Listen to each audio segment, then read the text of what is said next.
Magandang araw sa lahat. Kamusta kayo? Are you feeling good? Are you feeling great? O feeling mo di mo alam yung gagawin mo?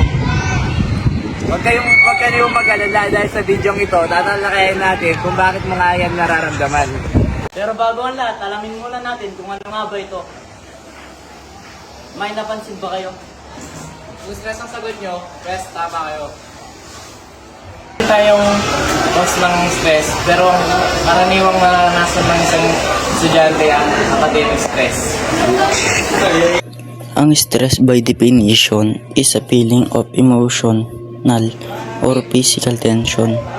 It can come from any event or thought that makes you feel frustrated, angry, or nervous.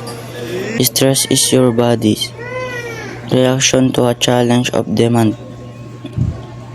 In short, burst stress can be positive, such as when it helps you avoid danger or meet a deadline. O, ngiwi kayo.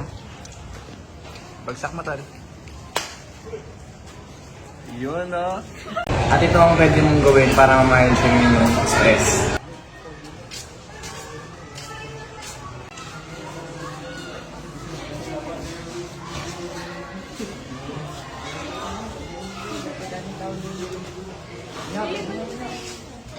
At ang isa sa papatagal si stress ko ay pag nagpapasumuso.